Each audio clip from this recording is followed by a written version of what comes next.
अच्छा बुंदेला जी, स्वच्छता और पवित्रता इन दोनों में बड़ा फर्क है। स्वच्छता यदि शरीर है तो पवित्रता उसकी आत्मा है।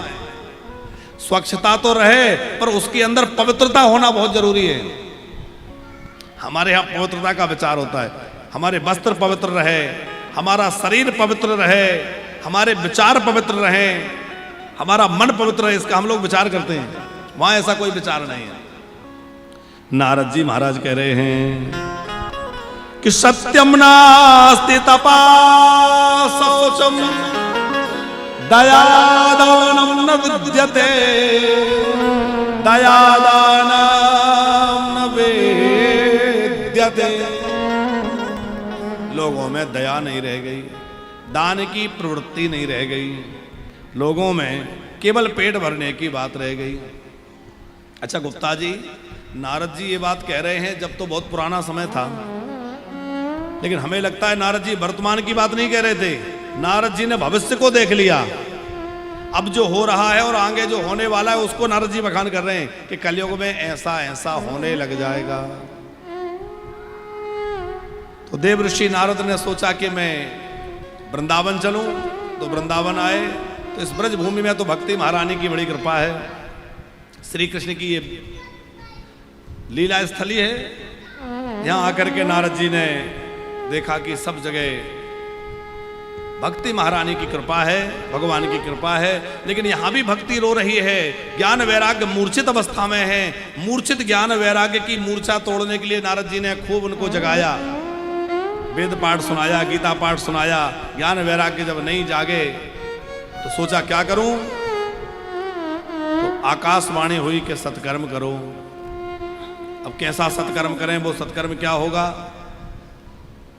तो सब जगह सत्कर्म की पूछते पूछते भैया सत्कर्म कैसे कहते हैं, गए तो सनकादिक मिल गए। सनकादिक बोले वह सत्कर्म है श्रीमद् भागवत की कथा। क्योंकि भागवत रूपी सत्कर्म से ज्ञान वैराग्य स्वस्थ हो जाएंगे। कहां होगी कथा? तो हरिद्वार में गंगा जी के तट पर, हरिद्वार से कुछ ऊपर कथा का निश्चय हुआ। सनकादि कथा कहने बैठ गए, नारद जी कथा सुनने बैठ गए। नारद जी मुख्य यजमान बन गए, जैसे हमारा बुंदेला जी बैठे यहाँ। और सनकादि कथा के व्यास मंच पर बैठ गए। और व्यास गादी को ऐसे वहां व्यवस्था तो उस समय थी नहीं, बढ़िया बालू का टीला बना लिया, उसी में विराज गए। और सब लोगों को चर्चा का पता चला, अरे भैया सनकादि कथा सुनाने वाले हैं। तो भृगु जी, वशिष्ठ जी, चयवन, गौतम, बड़े बड़े महात्मा आने लगे। जो नहीं आ रहे थे उनको भृगु जी पकड़ पकड़ के ले आए। कई लोग बोले जी हम तो नहीं जाएंगे, ना निमंत्रण आया ना कोई बुलावा आया। भृगु जी बोले ये बताओ कथा नारद जी की हो रही है? बोले नहीं। तो सनकादिक की? बोले नहीं। कथा किसकी हो रही है? अच्छा यहां कोई पूछे कथा किसकी हो रही है, बुंदेला जी की कि पारासर जी की? तो ना तो कथा पारासर जी की हो रही है और ना कथा बुंदेला जी की हो रही। कथा तो हमारे राधा रमण की हो रही है, श्री बांके बिहारी लाल की हो रही है। कथा भगवान की हो रही है। कहीं भी भागवत की कथा, राम कथा, कोई कथा हो रही हो तो ये मत सोचो कि हमें बुलाया नहीं, हम क्यों जाएं। अरे भैया नहीं बुलाया तो जजमान के यहां थोड़ी जा रहे हैं, हम तो हमारे कन्हैया की कथा में जा रहे हैं, हमारे ठाकुर जी की कथा हो रही है? तो भागवत की कथा में अथवा कोई भी भगवान की कथा हो रही हो, उसमें बुलाने की प्रतीक्षा मत करो। किसी का सामाजिक आयोजन हो, विवाह शादी हो, कोई लौकिक उत्सव हो, तो उसमें तो बुलाने पे जाओ। लेकिन भागवत जैसा अनुष्ठान किसी के यहां हो रहा हो तो बुलाने की प्रतीक्षा मत करो। वहां तो प्रेम पूर्वक जाकर के कथा का श्रवण करो, खूब आनंद लो, क्योंकि ये तो हमारे प्यारे श्याम सुंदर की लीला है, उनकी कथा है। भृगु जी सबको समझा समझा के ले गए। देखते देखते गंगा जी के तट पर बड़ी भीड़ हो गई। चारों वेद, छौ शास्त्र, सब पुराण, गंगा आदि तीर्थ सब विराजमान हो गए। सनकादि भागवत की महिमा का गान करने लगे कि सदा सेव्या श्रीमद् भागवते कथा यस्याः श्रवणमात्रेण हरिश्चित्तं समाश्रये।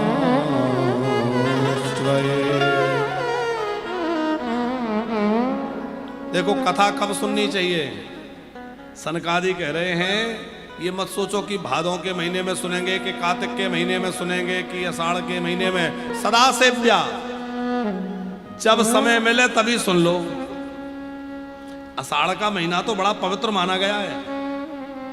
आषाढ़ के महीने में बड़े बड़े भागवत के सप्ताह जो हमारे प्राचीन काल में हुए वो आषाढ़ के महीने में हुए। लेकिन भागवत तो ऐसा ग्रंथ है कि ये कभी भी करो। क्यों? बोले जीवन का क्या भरोसा है। हम सोच रहे थे कार्तिक में सुनेंगे, उसके पहले ही राम नाम सीता और राम सत्य हो गई, तो कोई भरोसा है? हमने सोचा कि भाई ये हो जाएगा, 50वीं विवाह वर्षगांठ आएगी तभी करेंगे, और 50वीं आ ही नहीं पाई, उसी के पहले फोटो टंग गई, तो फिर तो फोटो रख के ही करनी पड़ेगी। कोई सोचता है अरे अभी नहीं, हम जरा बच्चे बड़े हो जाएं, बच्चों की नौकरी लग जाए, फ्री करेंगे। देखो एक बात जीवन में याद रखना, जब भी कुछ अच्छा कार्य करने का विचार आए तो उसको कभी भी कल पे मत टालो, उसको तुरंत कर डालो। और जब भी कुछ बुरा काम करना, किसी से झगड़ा करना, लड़ाई करना, कुछ गलत विचार आए, बोले आज नहीं, झगड़ा तो करेंगे पर कल करेंगे। आप कहेंगे ऐसा भी कभी होता है? हाँ, राम जी बाली को मार दिए, बुंदेला जी, राम जी ने बाली को मार दिया, सुग्रीव को राजा बनवा दिया। अब सुग्रीव राजमहल में जाके सब भूल गए। लक्ष्मण जी को क्रोध आ गया, तो लक्ष्मण जी ने कहा कि मैं जा रहा हूं और अभी सुग्रीव को मारूंगा। राम जी बोले नहीं नहीं, अभी जिस बाण से मैंने बाली को मारा था वो बाण मेरे तरकस में सुरक्षित है, मैं उससे सुग्रीव को मारूंगा, पर आज नहीं, कल मारूंगा। लक्ष्मण जी ने कहा धन्य सरकार, क्रोध आज आ रहा है, आवश्यकता आज, कह रहे कल मारेंगे। राम जी बोले देखो इस काम में जल्दबाजी नहीं करनी चाहिए, पहले उसका भाव समझो, देखो। कभी भी गुस्सा आए तो ऐसा नहीं कि तुरंत अभी उठाओ फोन, उठाओ अभी लगाओ। कई बार होता है ना, हमें एकदम गुस्सा आया, अब लगाओ फोन, लगाओ अभी लगाओ। अच्छा बाद में फिर हमें ही लगता है कि अरे हमने ये क्या कह दिया, ऐसा तो नहीं कहना चाहिए था, पर बाद में पश्चाताप होता है। तो बाद में पछताने से क्या होगा, पहले ही थोड़ा विचार कर लो, सोच तो कल करेंगे, और कल करोगे तो हो सकता है कल तक गुस्सा ठंडा हो जाए, बाद में लगे करे सब क्या फायदा। वो अच्छा काम करने का विचार आए तो उसको बिल्कुल कल पे मत टालो, कल तक विचार बदल जाए, भावना एक जैसी नहीं रहती।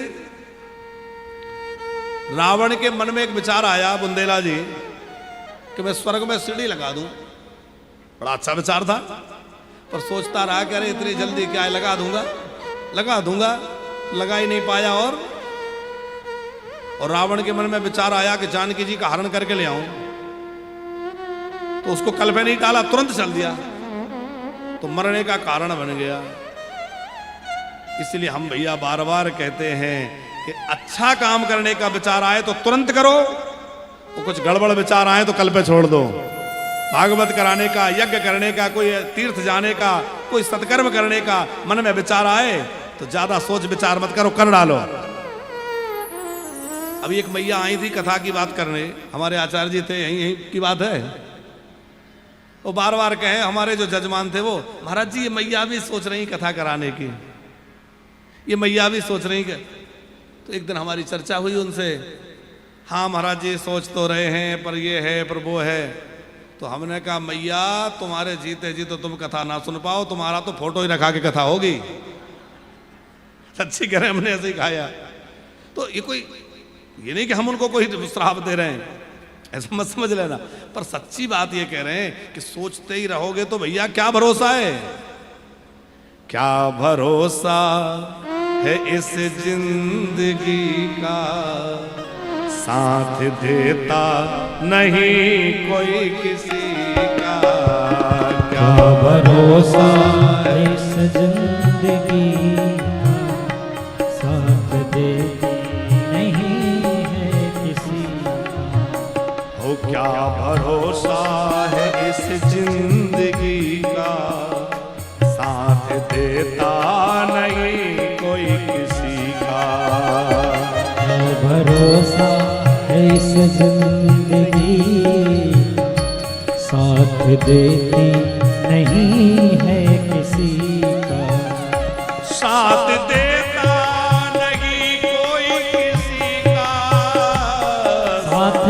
देता नहीं कोई किसी का, वो साथ देता नहीं कोई किसी का, साथ देता नहीं कोई किसी का, वो साथ देता नहीं कोई किसी का, साथ देता नहीं कोई किसी का।